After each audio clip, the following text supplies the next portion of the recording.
جس کے اندر نقص کا کوئی شائبہ نہیں ہے، جس کے اندر کوئی عیب کا کہتے ہیں کہ گمان تک نہیں ہے۔ اے لوگوں، دنیا میں تم نے پھول کو دیکھا ہے، اس کے اندر خوبصورتی بھی ہوتی ہے، خوشبو بھی ہوتی ہے۔ اس خوبصورتی اور خوشبو کی وجہ سے لوگ اس پھول کی طرف کھینچے چلے جاتے ہیں۔ جہاں اس پھول کے اندر یہ خوبی ہے کہ وہ خوبصورت بھی ہے، پرکشش بھی ہے، خوشبودار بھی ہے، دل کو اپنی طرف مائل کرنے کی قوت بھی ہے، لیکن ساتھ ہی ساتھ اس کے اندر ایک عیب بھی ہے کہ اس کے اندر کانٹا ہوتا ہے۔ توڑنے جاؤ گے وہ کانٹا تمہیں تکلیف دے گا، چبھ جائے گا۔ اسی طرح دنیا میں روشنی کے لیے لوگ شمع جلاتے ہیں، موم بتی جلاتے ہیں، چراغ جلاتے ہیں۔ اس شمع سے، موم بتی سے، چراغ سے تمہیں روشنی تو مل جائے گی، اندھیرا کافر تو ہو جائے گا، تاریکی ختم تو ہو جائے گی، لیکن ساتھ ہی ساتھ اس خوبی کے ساتھ کہ اندھیرا کو وہ ختم کر دے، تاریکی کو وہ بٹا دے، اس خوبی کے ساتھ ساتھ اس کے اندر یہ عیب ہے کہ اس کے اندر دھواں ہوتا ہے کہ تمہاری آنکھ کے اندر آنسو لا دے۔ لیکن وہ مصطفیٰ جان رحمت، وہ گلشن رسالت کے پھول، وہ آمینہ کے باغ کا پھول جسے مصطفیٰ جان رحمت صلی اللہ علیہ وسلم کہا جاتا ہے، تو اعلیٰ حضرت فرماتے ہیں اے لوگوں کہ اے دنیا کا تو پھول ہے جس کے اندر خار ہوتا ہے، دنیا کی شمع تو ہے اس کے اندر دھواں ہوا کرتے ہیں، لیکن نور مصطفیٰ کی ذات ہے کہ وہ کمال حسن حضور ہے کہ گمانے نقص جہاں نہیں، یہی پھول خار سے دور ہے، یہی شمع ہے کہ جس میں دھواں نہیں۔ اور مقطع میں فرماتے ہیں کروں مدح اہل دول رضا، پڑے اس بلا میں میری بلا، میں گدا ہوں اپنے کریم کا، میرا دین پارے نہ نہیں۔ کتنا بہتر انداز میں آپ نے اس شعر کے مقطع میں پارے نہ کہہ کر کے اس شعر کے اندر اس قصبہ نان پارا کی طرف اشارہ بھی کر دیا اور اپنا مقصد اور مدعا بھی حاصل کر دیا، بتا دیا کہ اے لوگوں، میری زندگی کا مقصد کسی دنیا دار، کسی دنیاوی حکومت، کسی دنیاوی بادشاہ، چاہے وہ نان پارا سے تعلق رکھنے والا ہو، اس کی مدح سرائی کرنا نہیں ہے، بلکہ میرا مقصد جو ہے میرے محبوب کی شان میں اشعار گنگنانا ہے، ان کے لیے اپنی زندگی کو وقف، یہ میری شان ہے۔ اس لیے ہم اور آپ دعا کریں کہ اعلیٰ حضرت رضی اللہ تعالیٰ عنہ کے فیضان سے اللہ رب العزت ہم سب کو مالا مال فرمائے۔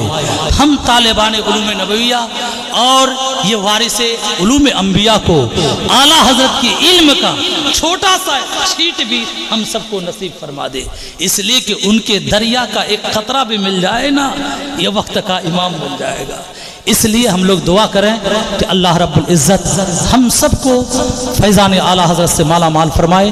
پھر انشاءاللہ کبھی موقع ملے گا تو اور گفتگو کی جائے گی۔ کہتے ہیں کہ طوفان نوح لانے سے اے چشم کیا فائدہ، طوفان نوح لانے سے اے چشم کیا فائدہ، دو بوند ہی کافی ہیں اگر کچھ اثر کرے۔ وما علینا الا البلاغ، استغفر اللہ۔